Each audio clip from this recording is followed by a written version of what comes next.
les quería contar una experiencia, como decía Silvina hace un ratito, de una de las primeras escuelas primarias que tuvo esta profundización en artística y la experiencia personal que tuve en esa escuela a la que llegué, bueno, en principio como llegamos los profes de artística o profes de educación física, imagino que parecido a una escuela, en general tenemos muy poquitas horas. Lo primero que me sorprendió a la hora de tomar las horas de teatro fue que cuando llego al acto público estaban publicadas las horas martes, miércoles y jueves de 8 a 12. Eran 12 módulos, un montón para un profe de teatro. Es como el sueño del pibe, nunca hay 12 horas juntas en una escuela. Entonces yo pregunto en ese momento, ¿esto se puede dividir? ¿Puedo tomar 6 o puedo tomar 4 de esas 12? No. La respuesta fue cargo completo. Bueno, tomo el cargo completo, todavía sin entender mucho de qué se trataba, y cuando llego a la escuela, el director me dice, esta es una escuela de jornada completa, vos sos parte de los módulos EPA. EPA son los espacios de profundización de aprendizajes. EPA. Entonces me entero ahí también, cuando llego, que la escuela comenzaba a funcionar con jornada completa, que el director que estaba en esta escuela, que era un director que era trabajador social, tenía una mirada muy comprometida con el espacio y muy comprometida también con la comunidad a la que pertenecía esta escuela, que es en el barrio San Petersburgo, en La Matanza. Es un espacio que tiene, digamos, una movida bastante tremenda, diríamos, en cuanto a las posibilidades socioeconómicas de los pibes y pibas que viven ahí. Entonces, el director se da cuenta que la escuela primaria no tenía casi matrícula, tenía muy poquitos chicos. Cuando digo muy poquitos son 5 en cada aula, 6, muy poquitos chicos. En un barrio donde había un asentamiento muy grande, como es el barrio de San Petersburgo. Entonces, lo primero que hace es empezar a recorrer las calles del barrio y se da cuenta que las familias decían, no, nosotros llevamos a los pibes a otras escuelas porque si van a la escuela del barrio no tienen posibilidad de otra cosa, mejor. Entonces los llevaban a otros lados, lo que generaba que con las propias condiciones en las que vivían no llegaran a terminar el ciclo lectivo, terminaran abandonando la escolaridad, no desertando, o tuviesen un ausentismo tremendo en las escuelas a las que asistían, porque obviamente tenían que levantarse 2 horas antes, tomar colectivo, bueno, etc. Entonces el director dice, bueno, vamos a cambiar la mirada de la escuela, arma esta escuela de jornada completa, que además a los padres y a las madres les iba a venir mejor, digamos, para poder sostener sus espacios laborales, y decide armar los espacios de EPA, mismos días, mismos horarios, que eso yo creo que él lo hizo medio como de pulso, ¿no? Fue como una intuición que tuvo, pero fue muy afortunada esa intuición porque fue lo que nos dio a nosotros, los profes de artística en esa escuela, el puntapié para empezar a repensar el proyecto de la jornada completa, que era algo nuevo en ese momento. En principio se organizó como se organizan siempre, ¿no? Las escuelas, como clásicamente nosotros teníamos visto. Teatro va, 1 hora primero A, 1 hora primero B, otra hora segundo A, otra hora segundo B. Al martes iba 1 hora tercero A, 1 hora tercero B, bueno, y así sucesivamente. Y nos intercambiábamos con música, con danza, y era una locura. La escuela a la mañana era solamente artística, inglés y educación física. Las materias curriculares funcionaban a la tarde. Esto traía aparejados algunos problemas, que era que los chicos y las chicas después de almorzar y después de toda la carga de artística, educación física, quedaban agotados. Entonces, bueno, costaba un poco más también que puedan prestar atención a las materias curriculares, digamos, más clásicas que conocemos. Entonces, después de 2 o 3 años de este funcionamiento, los profes de artística decíamos, tenemos que volver a repensar en el proyecto de la jornada completa y en cuál es la finalidad del espacio de EPA, ¿no? ¿Por qué está pensado el espacio de EPA en la jornada completa? ¿Hacia dónde apunta? Entonces, traje acá algunos renglones muy breves, porque no los quiero aburrir, que están sacados de la disposición 4014, que es la disposición que nos da Marco para trabajar en la jornada completa, y yo voy a tomar, digamos, algunos extractos del 3.3, que es la jornada completa con profundización en artes, ¿sí? Y dice, profundizar un campo de saber implica frecuentar de manera sostenida las prácticas y procesos que se ponen en juego en la producción artística. La posibilidad de relacionar disciplinas en un mismo proyecto debe considerarse como uno de los fundamentos de la jornada completa. Es necesario articular instancias en las que los docentes piensen proyectos compartidos anclados en los saberes prescriptos por el diseño curricular, acordando aquello que tienen en común los distintos lenguajes artísticos y enmarcados en el contexto sociocultural en el cual la institución está inserta. La posibilidad de contar con una carga horaria mayor permite extender los tiempos para la creación de otros formatos de enseñanza y de agrupamiento de los alumnos. Por otra parte, esta misma disposición plantea que las escuelas con jornadas completas organizan el trabajo con los alumnos y alumnas en forma graduada y no graduada, en diferentes momentos con propósito de enseñanzas diversos. Entonces, en la organización no graduada se reúnen alumnos de años o secciones diferentes con un propósito de enseñanza y una necesidad de aprendizaje en común. Y el número de alumnos puede ser igual o menor que en grupos graduados habituales.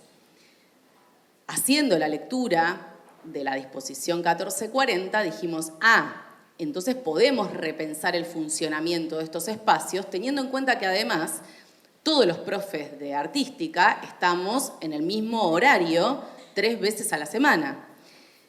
Este director estaba pronto a jubilarse, en ese momento no quiso hacer una modificación muy grande, imagínense que además las maestras estaban contentas con el funcionamiento convencional porque las mañanas eran casi todas de artística, pero al año siguiente entra una nueva directora, nosotros le comentamos este análisis que habíamos hecho con los profes y decide barajar y dar de nuevo y tomarnos un mes para pensar en un proyecto que tuviese una coherencia interna en su funcionamiento, pero que además pudiera profundizar los aprendizajes trabajando interdisciplinariamente.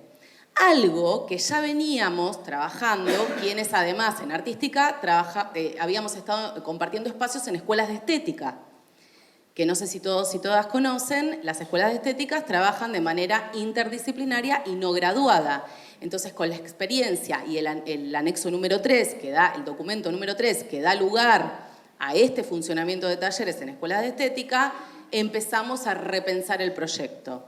Y dijimos, bueno, ¿qué es lo que necesitamos? Por ahí, un taller de teatro-danza para segundo ciclo es mucho más interesante que 1 hora de teatro, 1 hora de danza, 1 hora de música, 1 hora de inglés. Entonces, hagamos un taller de teatro-danza que contenga a todo el segundo ciclo y que trabaje con ESI, por ejemplo, ¿no? Que era algo que también costaba más como trabajar independientemente en 1 hora de clases cortada a la semana.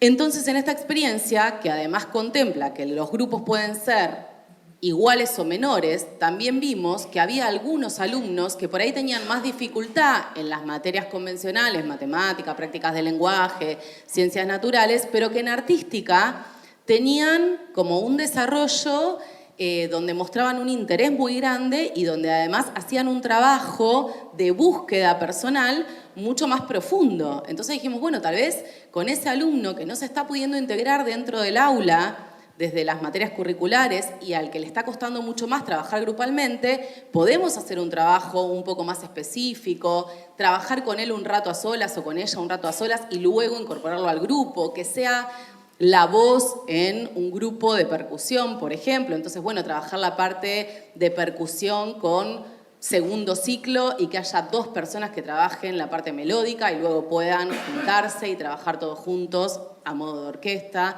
Acá, como decía el compañero, bueno, muchas experiencias que pudimos poner en práctica a partir de esta relectura de la disposición, digamos, ¿no? Y acá yo hablaba con los compañeros de ¿qué hacemos a la hora de leer y analizar? Y cuando elegimos el camino, digamos, que por ahí es más incierto y nos cuesta un poco más abordar porque nos da más miedo, porque no sabemos muy bien por dónde ir, y cómo podemos hacer para trabajar en un proyecto que tal vez sea mucho más interesante para la comunidad educativa, sobre todo para los alumnos y las alumnas, pero que además genera identidad dentro de la escuela porque no solamente para los pibes y para las pibas que empezaron a sentirse orgullosos de sus propias producciones dentro de la escuela y por ende empezaron a invitar a los familiares y a los amigos, que eran los familiares de los otros pibes que no venían a la escuela y que empezaron a venir, ¿no? Y al año siguiente la matrícula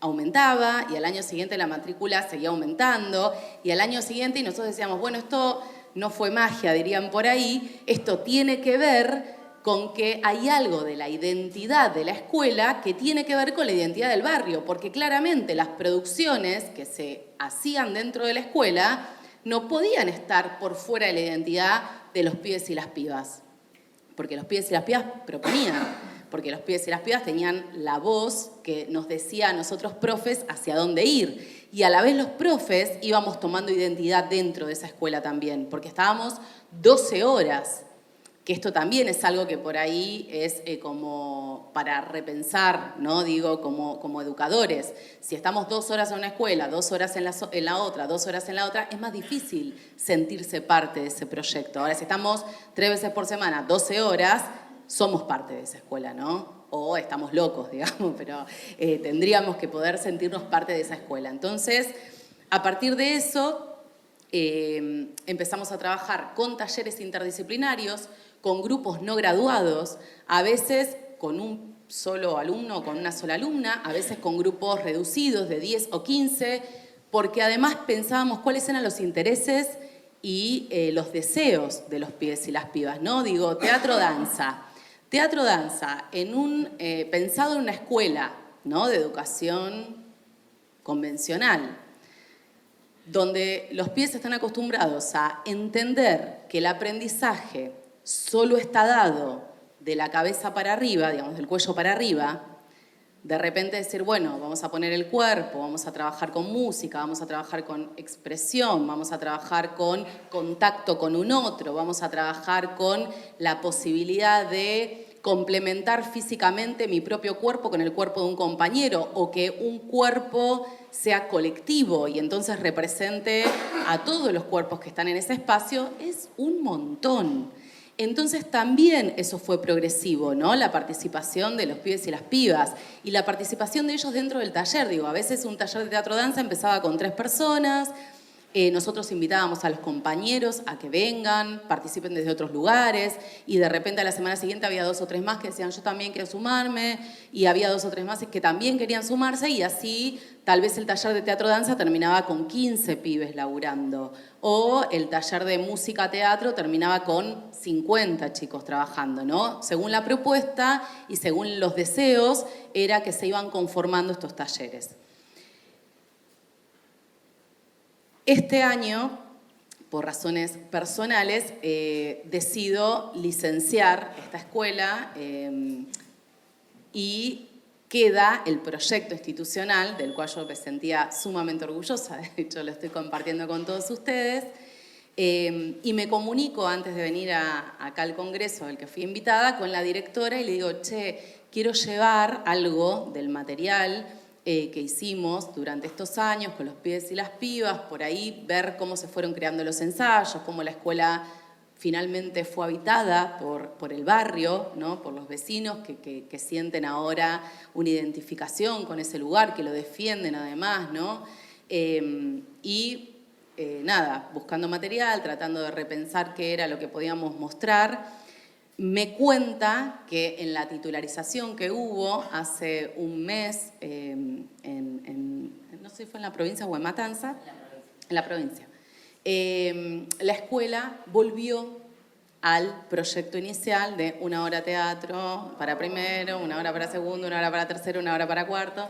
Música también, se separaron todos los profes de artística, cada uno está trabajando por su parte a la manera clásica, digamos, tradicional. Cambio de directivo, claro, cambio de directivo, pero yo pensaba, bueno, ¿tiene que ver solamente con un cambio de directivos o tiene que ver con un modo de ver la escuela? Digo, porque el proyecto que se llevó a cabo 4 años más o menos estuvimos trabajando de este modo, no fue poco tiempo. no fue defendido tampoco por las maestras, no fue defendido por los otros departamentos. Entonces pienso, bueno, ¿por qué no fue defendido por otros departamentos? ¿Cómo nos cuesta por ahí pensar otro modo de enseñar? ¿Cómo nos cuesta pensar otro modo de habitar la escuela? ¿Cómo estamos tan chipeados de alguna manera donde salir de la estructura que por ahí es más molesta, porque que haya un taller de teatro-danza donde están todos los pibes moviendo el cuerpo, investigando, en el medio del patio de la escuela, porque obviamente no teníamos un espacio, no era que teníamos un salón para teatro-danza, o sea, lo hacíamos en el patio, lo hacíamos en las aulas, lo hacíamos en el patio abierto y en el patio cerrado, o sea, en el comedor hemos hecho teatro o música o danza. Es más molesto, digamos, para la cuestión más de orden institucional, si quieren, ¿no? El desayuno, la mesita, digo, como lo clásico. Y además, porque a las maestras le implicaba otra cosa, porque si en un segundo ciclo hay una propuesta de teatro-danza y hay 5 de un quinto que quieren participar, 7 de un sexto, 4 de otro quinto y 10 de otro sexto, los demás siguen trabajando en otra cosa, en otro proyecto. No es que, bueno, listo, es la hora libre para el otro. ¿Se entiende? Entonces digo, no hubo una defensa. Porque es no graduado e interdisciplinario y porque además trabaja con el deseo de los pibes y las pibas. Con lo cual es como mucho más polémico, ¿no? No hay horas libres. Constructivo, claro, y digo, es otro modo de hacer escuela. Entonces, a partir de esto, a mí se me abrieron algunas preguntas, que eran las que quería dejar acá, que ya luego hablaremos, que son cómo generar un proyecto institucional que perdure y que se profundice más allá del equipo directivo, más allá de la monotonía, digamos, o la cuestión, la costumbre, ¿no? Diría yo, cada año. De cuántas maneras pueden leerse, interpretarse, entenderse las resoluciones, disposiciones, diseños. Digo, no necesitamos como el librito que nos diga qué hacer, y me parece que la aposta está en pensar cuál es la mejor manera de hacer dentro de nuestras escuelas y de qué manera las disposiciones, las resoluciones, los diseños nos permiten hacer eso. No necesito el librito para hacer, no, necesito hacer esto, veo cómo, de dónde me voy a agarrar para que esto se pueda llevar adelante como proyecto. Y cómo hacemos para relevar los intereses y deseos de una comunidad más allá de lo cuantitativo que es la matrícula, que fue por lo que arrancó este proyecto, pero que finalmente tuvo un impulso mucho más grande y un resultado mucho más grande inclusive que el esperado inicialmente, porque se le dio una lectura distinta y porque se trabajó de una manera diferente que hasta ese momento nunca se había trabajado dentro de la comunidad. Eso, traje para compartir con ustedes un video que en realidad no es algo armado, no traje una muestra, porque lo que quería que vean es cómo se armaban esos espacios de arte dentro de la escuela, cómo la escuela estaba habitada todo el tiempo por los pibes haciendo esto en el patio. Van a ver que a un costado pasa la portera, pasa la directora, cómo pedimos silencio, ¿no? Habitualmente. Y sí, en el tramito final del video, que es muy corto, a la comunidad del barrio, dentro de la escuela, en lo que fue el cierre de una de las muestras de artística, que además eran las muestras más esperadas todos los años por la comunidad barrial. Así que bueno, eso para compartir.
Hay que reconocer que los perfectos de San Petersburgo no eran muchos que digamos, es más, eran muy pocos.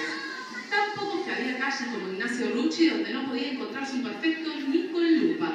Pero, pocos y todos decidieron formar un club.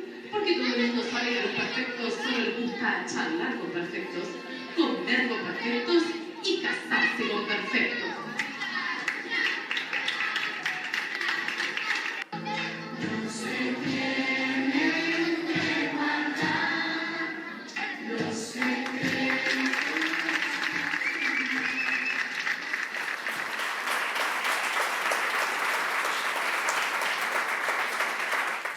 Bueno, para retomar lo que venía planteando Romina, a mí me gustaría que pensemos un poquito la finalidad. ¿Qué sucede cuando hablamos de la finalidad de la educación artística en los niveles de obligatoriedad escolar, ¿no? Generalmente, cuando nos preguntamos, a veces incluso entre docentes de artística, ¿no? ¿Para qué la educación artística? Sabemos que hay estudios de universidades, por ejemplo, que la fundamentan desde que un niño y una niña que, no sé, estudia violín, toca el violín, va a rendir mejor en otros campos del conocimiento. Por ejemplo, va a rendir mejor en las ciencias naturales, en las ciencias sociales, etc. En los campos del conocimiento que a nivel social pareciera ser importantes. ¿Sí? Entonces, tendríamos que replantearnos, a mi criterio, si no, de esa forma no estamos hablando de la educación artística como subsidiaria de, ¿se entiende? Como subsidiaria de otros campos del conocimiento. Sabemos que en la sociedad las áreas artísticas no son tomadas en cuenta con la misma importancia que sí lo son otras. ¿Está bien? Y el arte junto con la ciencia y la filosofía nos ofrecen explicaciones del mundo. Por eso yo entiendo que... ya tengo que apuntar, ¿no? Perdón, ahora sí. Que debemos pensar en esta escuela, en esta nueva forma de hacer escuela, que recién Romina preguntaba cómo nos cuesta otras formas, ¿no? De empezar a fundamentar desde otro lugar la educación artística. No importa qué lenguaje artístico, la educación artística en general. Y por eso me parece importante empezar a entender a la experiencia artística como una forma de conocer el mundo. ¿Sí? Esto me parece crucial. Ahora, ¿cómo conocemos? Conocemos junto a otras, a otros. ¿Está bien? La libertad, entre otros tantos factores, se basa en poder elegir. Es imposible que yo que pueda elegir lo que desconozco. Por eso también es importante que en los primeros años de escolaridad, las niñas y los niños recorran los diversos lenguajes artísticos, ¿sí? No en esto de una hora o que se elija, sobre todo en los primeros años de la escolaridad, ¿no? de los niveles inicial y primario, que recorran esos diversos lenguajes, ya habrá tiempo para elegir. Ahora, si hablamos de la educación artística como una forma de conocer el mundo, estamos concibiendo a la educación artística como un hecho político. ¿Sí? ¿Para qué? Una forma de conocer el mundo, ¿para qué? ¿Junto a quiénes y para qué? Cuando hablamos de un hecho político, ¿por qué? Porque mediante la educación artística, por medio de la educación artística, conocemos el mundo junto a otros, necesitamos del otro, somos seres sociales y la escuela tiene que ser generadora de espacios, de producciones artísticas, en donde la metáfora, por ejemplo, las diferentes miradas y posibilidades de analizar un hecho estético, nos inviten a la transformación, a ser protagonistas, a nuestras niñas y niños, y a nosotros como profesionales, en la transformación de la realidad. Por eso, insisto, conocer el mundo es un hecho político, la forma del arte como forma de conocer el mundo.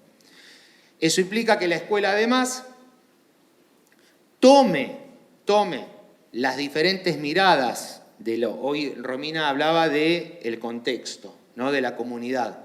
Que la escuela tome las diferentes miradas sobre una misma cosa que suceden en toda la comunidad educativa y de esta forma, insisto, trabaje en equipo, en conjunto. ¿Está bien? Obviamente que esto nos lleva a pensar un paradigma educativo donde el foco ya no esté ni en las docentes ni en los docentes, ni en las chicas ni en los chicos, sino en la relación entre estas partes. Lo agrando, no solo docentes ni estudiantes, sino toda la comunidad educativa. ¿Sí? Estamos hablando de invitarnos a otra forma de poner el foco, ¿dónde ponerlo? Otro paradigma educativo. Ahora, en ese nuevo paradigma del compartir, del escucharnos, la escuela tiene que, insisto, brindar los espacios para las producciones artísticas donde la metáfora, el lenguaje metafórico sea crucial porque es productor de sentido, va a producir sentido y a su vez va a ser motor del pensamiento crítico.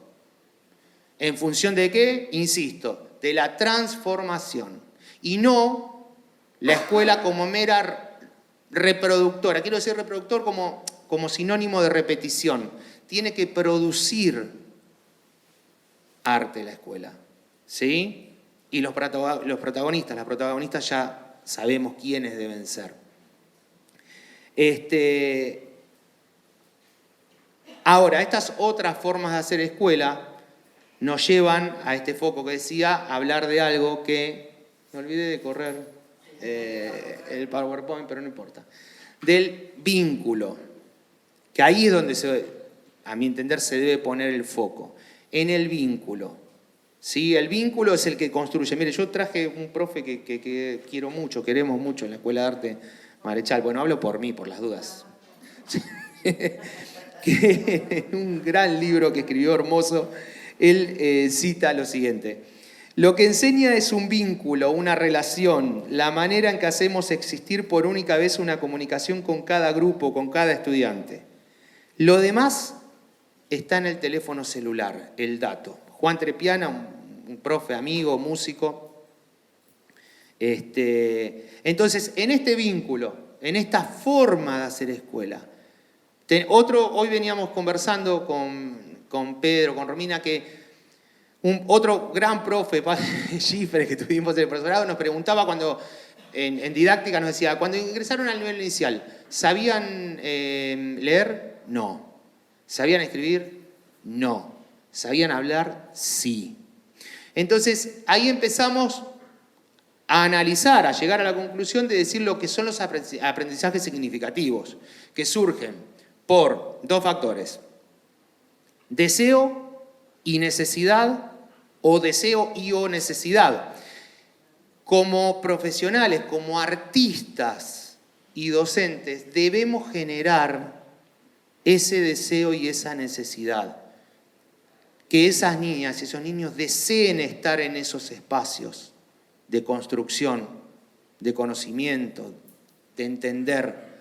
Entonces, me parece que tenemos que hacernos muchos planteos no solo desde los contenidos, sino desde la didáctica. ¿Sí? No podemos enseñar ningún área, no solo lo artístico, ¿no? Para mí es un error grosero enseñar matemáticas hoy igual que hace 15 años. Ni hablar que hace 40, 50, ¿no? En todas las áreas. Digo matemática, perdón, soy docente de matemática, digo de enseñar música, que es mi área, ¿no? O sea, tenemos que entender, y me estoy olvidando... las características y las cualidades de las niñas y niños del siglo XXI. ¿Sí? Paciencia, ¿qué es eso? Sobre todo el contexto que acabamos de la pandemia, ¿no? O sea, sabemos todas las problemáticas que se están presentando en las escuelas. Entonces, tener en cuenta esta generación clic, que está a un clic de todo. ¿Sí? Entonces, todo tiene que ser ya. Tenemos que replantear las estrategias didácticas para atrapar a estas niñas y niños, que a veces, en determinados contextos, la escuela es su única esperanza. Entonces, si no atendemos a estas necesidades, si no generamos esa necesidad y ese deseo ante todo, creo que estamos en un problema. Lo grave es que estamos transmitiendo ese problema, estamos reproduciendo ese problema, ¿no? Hoy, juro que traté de acordarme, veníamos en el auto de un escritor italiano que no me acuerdo, sigo sin acordarme el nombre. Había una frase que escribió, ¿cómo? Después lo voy a acordar. Que decía que la educación artística no necesariamente para convertir artistas, ¿sí? Pero sí para no generar esclavos. Entonces, no es tonto. Entonces, me parece esto crucial. Empezar a fundamentar y a entender el arte y hacerlo valer en la escuela, con esto que contaba Romina, que ella se fue, cambió el directivo y se cambió. Los espacios se construyen, se luchan, se pelean y se defienden y se sostienen, se defienden para sostenerlos. Y eso es lo más difícil, sostenerlos. Pero requieren un compromiso muy grande y de poner el cuerpo, algo que después se va a hablar, ¿no? De poner el cuerpo. Así que invito a vivir las artes, a conocer e interpretar el mundo por medio de ellas, ¿sí? Porque es un derecho y los derechos no se negocian. Así que, gracias.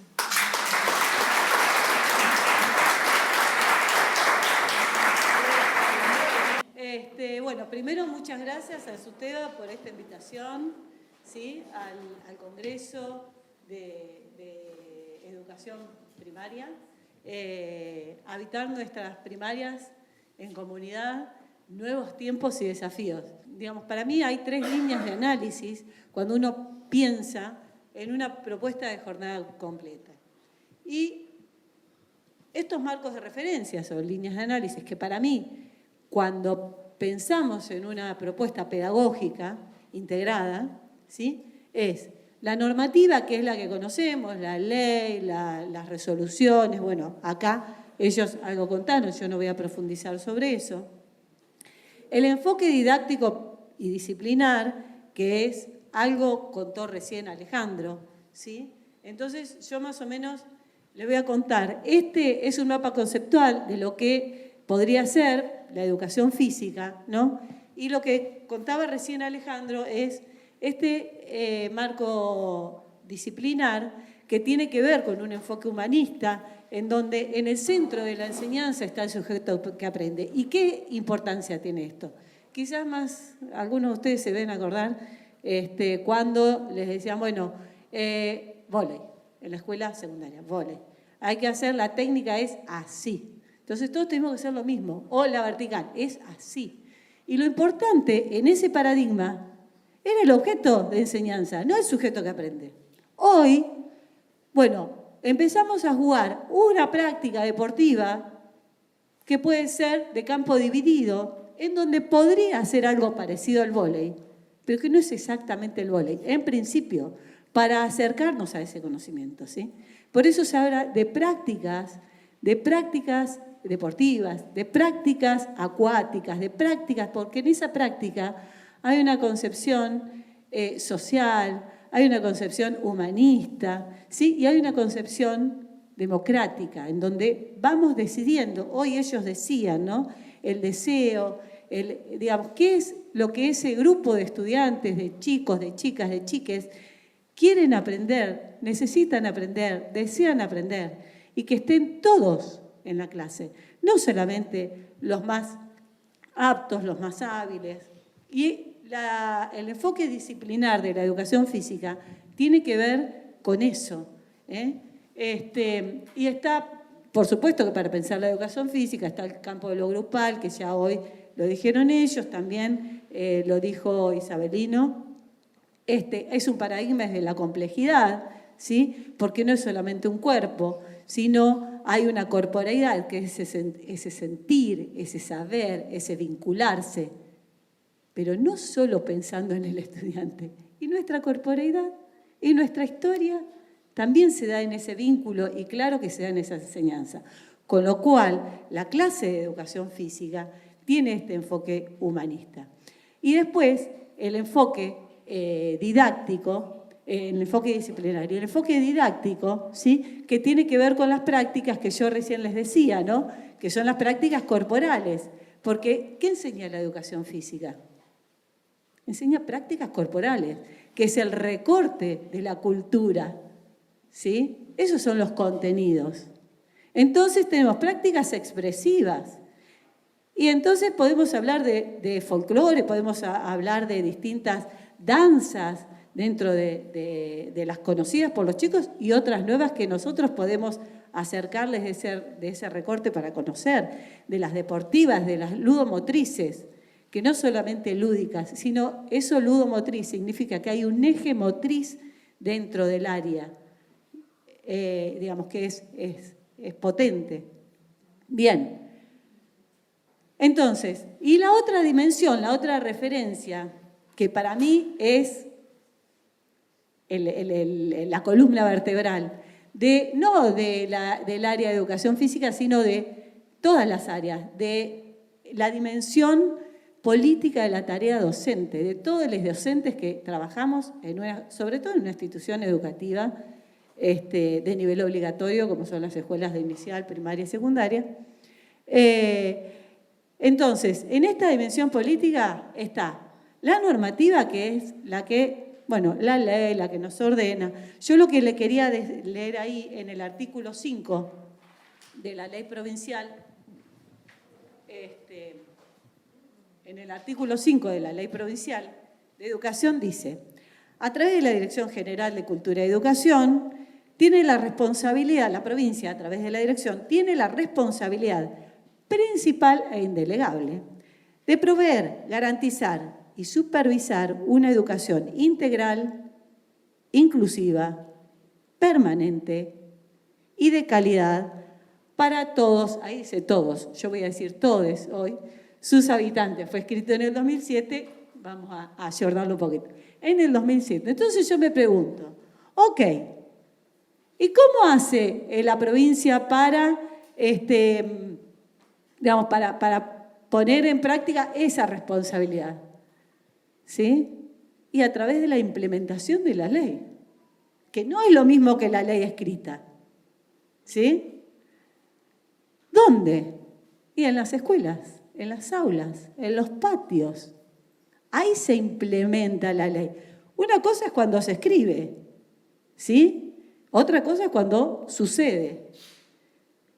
¿Quiénes? Y nosotros, supervisores, equipo de conducción, profesoras, profesores, ¿sí? Nosotras, los docentes que estamos en esa institución educativa. ¿Qué somos? Los que implementamos la política pública. La política pública surge un problema, entra en agenda. ¿Qué significa? Que no todo entra en agenda, no todo se trata.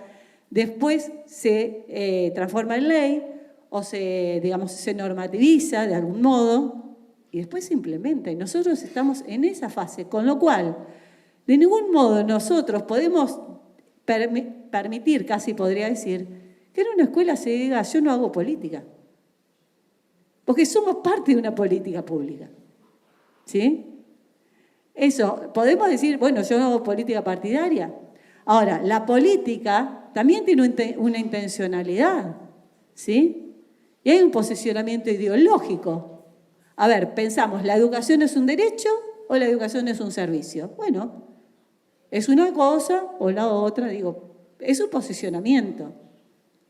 También puede pasar que digamos, no, la educación es un derecho, pero a la hora de accionar, entonces armamos el equipo de la escuela y nos vamos a competir con el equipo de la escuela, que son 12 en el equipo de vóley, y quedan 150 chicos en la escuela sin educación física. Pero nosotros hablamos del derecho.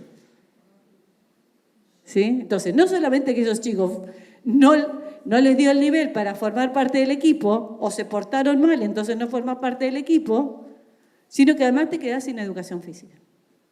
Entonces esas cosas que parecen transparentes, ¿no? No nos damos cuenta, decimos sí es un derecho, pero después resulta que no es tan derecho, o por lo menos no se ejerce en la escuela. Esto es para poner foco, para prestar atención, cuando pensemos nuestras propuestas pedagógicas, en la escuela. Por eso es tan importante y tan interesante estas propuestas articuladas de las que hablaban los chicos, los dos, porque cuando hay una pareja pedagógica, y eso sí nos permite la escuela con jornada completa, entonces podemos armar diferentes modos de que los chicos accedan y garantizar que los chicos accedan a esas prácticas corporales. Entonces, como principios para construir una propuesta pedagógica, yo preguntaría si, para mí sería importante, o es un principio, la enseñanza y el aprendizaje se dan en un contexto sociopolítico, ¿sí? Sociohistórico, perdón. Como decía recién Alejandro, la educación física en otro momento tenía otro paradigma, que era el mecanicista, era el biologicista. Sí, entonces hablábamos de estímulos, por ejemplo. Hay 2 estímulos por semana. Ese es bien de un paradigma biologicista. Y de una... de un paradigma biologicista y de una teoría conductista de la enseñanza, sí. ¿Está? Entonces, ahí también hay como, a veces hay que, si lo hacemos, bueno, nos dimos cuenta, y a veces si no nos damos cuenta, quizás otro se dé cuenta.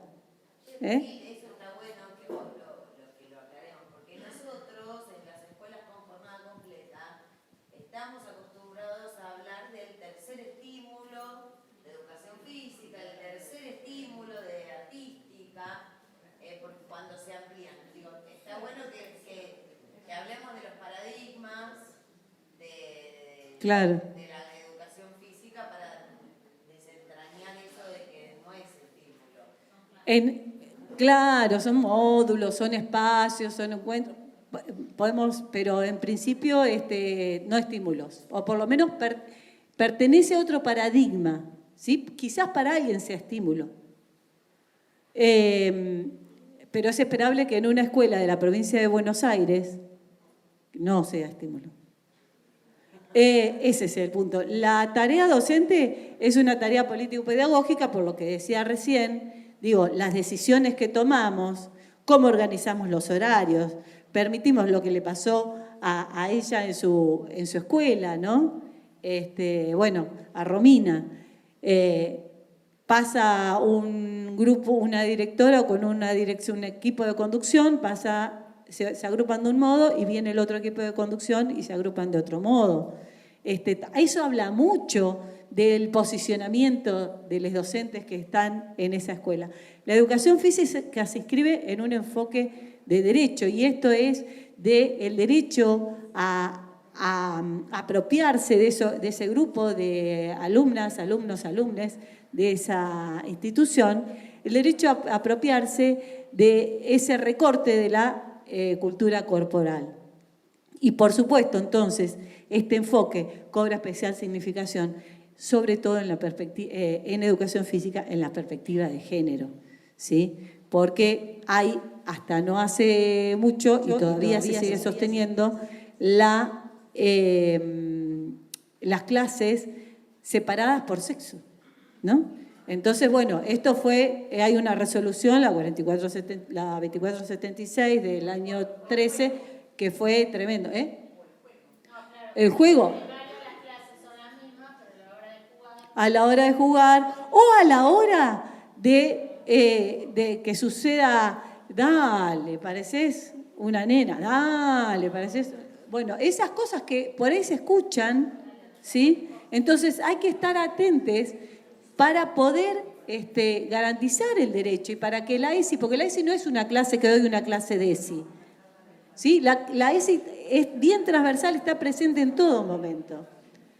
Bien, entonces, la propuesta pedagógica es una decisión político-pedagógica, es una construcción colectiva, es esperable que sea una construcción colectiva, y es una planificación a largo plazo. Nosotros tenemos que pensar qué queremos que esos niños que hoy, el año que viene, comienzan en la escuela de jornada completa, ¿sí? ¿Cómo queremos que en el 29 cuál sea el perfil, con qué saberes, ¿sí? Y por supuesto que en el medio todo eso se va modificando porque surgen otras. Es esperable también que no sea algo cerrado, duro, estructurado, sino que se vaya, digamos que en ese transitar hay contingencias y que se las escuchen, se las atiendan, se las consulten y se las decidan entre toda la comunidad educativa. Muchas gracias a todos.